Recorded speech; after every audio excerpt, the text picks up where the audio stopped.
So I just made a 22-minute video that was rejected. It's too long.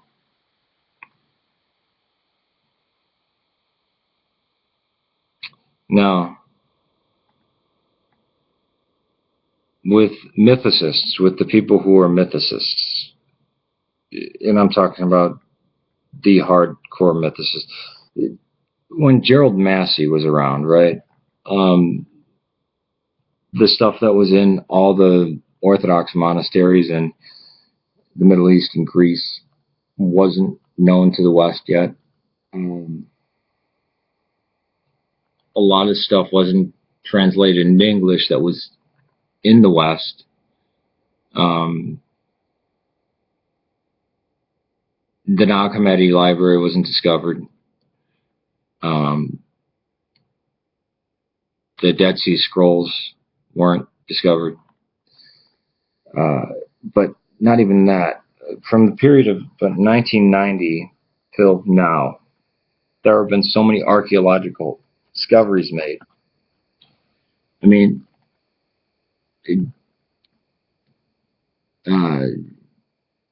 Jesus and the New Testament are it's a fairy tale. A fairy tale that gets all the locations right and the distances to things right, as well as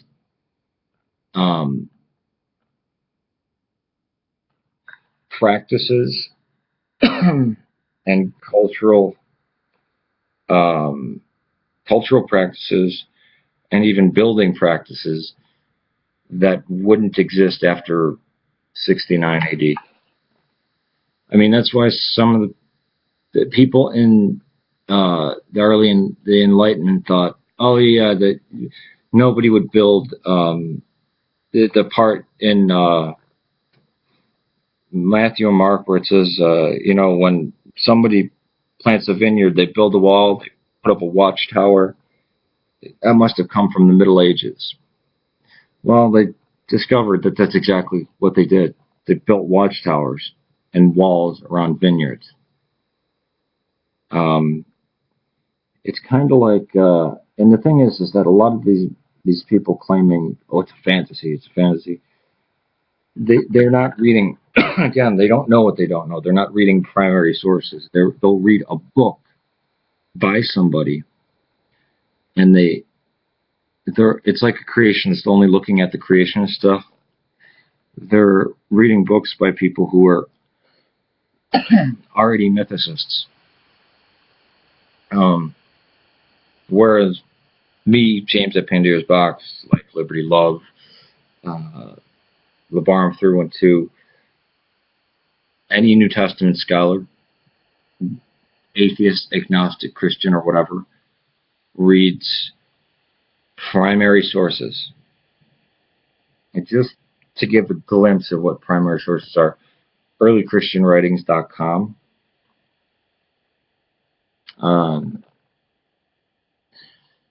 There's nothing outside of the New Testament talks about Jesus. Yeah, there is.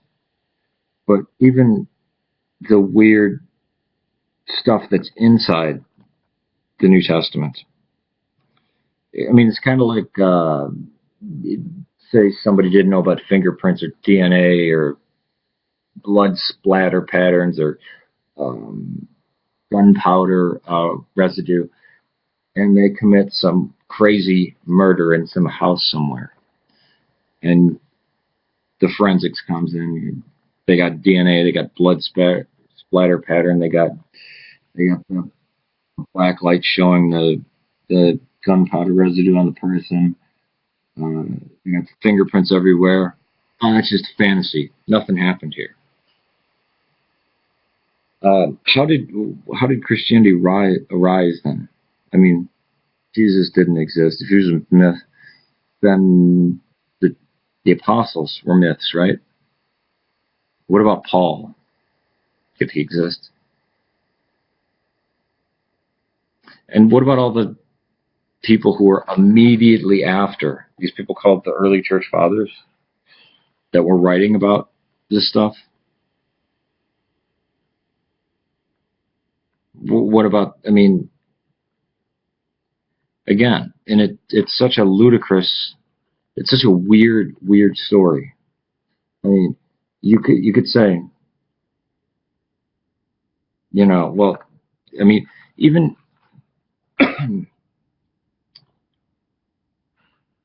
establishing, recognizing Christ as a historical figure does not answer, is he the Son of God? Is he God incarnate? Is he an angel incarnate? Is he a prophet?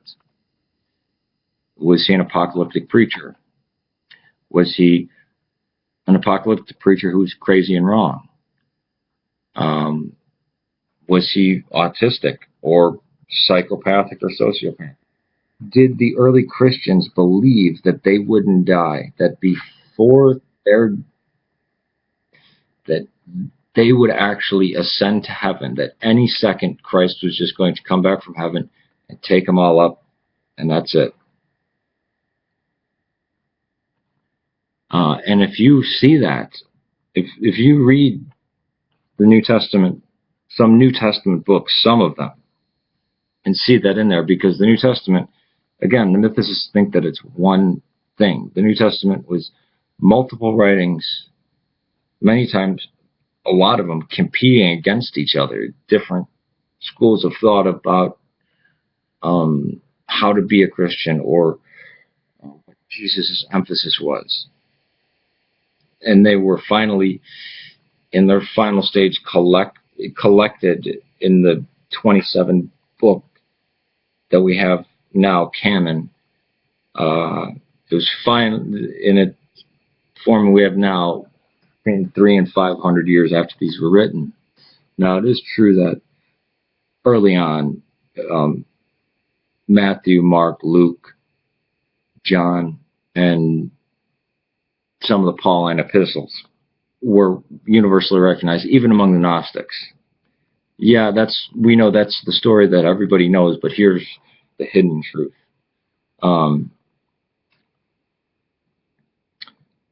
Yeah, it's just, I mean, it's ludicrous. Either it's almost as if people have some weird extreme fear. This is why I think it's extremist, because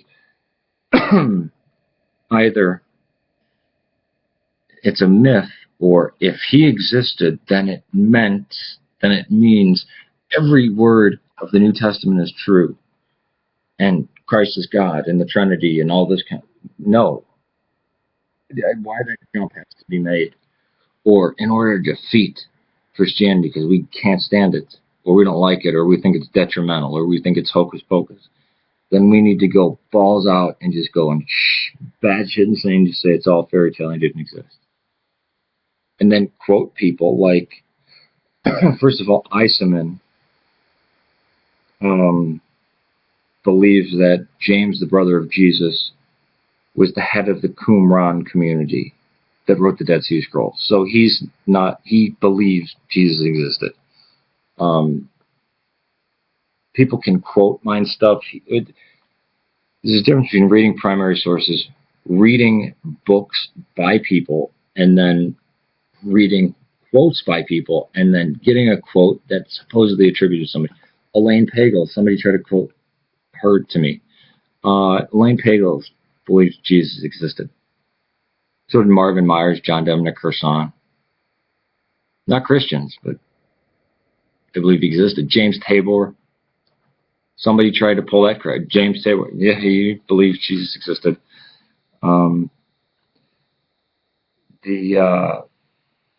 Doherty is hilarious, because there are mythicists that are counting on people not reading the Bible or not reading the New Testament. There's a difference between reading the New Testament devotionally and reading it critically. I don't understand, if somebody is against Christianity, why not read it critically? And critically doesn't mean you're reading it looking to bash it. It means looking at it through a blank slate. What does this actually say? Who is it trying to speak to? And Labarum 312 slams Earl Doherty right down. And then there'll be quotes from people, again, scholarship that's been debunked for 100 years. But yeah. I mean, but there are these mythicists that try to sell books that are counting on you not to actually go, oh, this quote comes from Galatians. Let me read Galatians from the beginning to the end. Let me see what it says. I mean, Luke was written to refute Matthew. Matthew and John, those gospels are diametrically opposed. The Apocalypse of John is anti-Pauline. I mean, okay, if it's a myth, if it's fantasy, then how did Christianity emerge and what's in its place?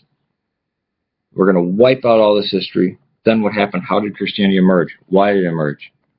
Who wrote those damn things? That's the odd thing. I don't want to get cut off, so I'll make a part 2. Peace to you.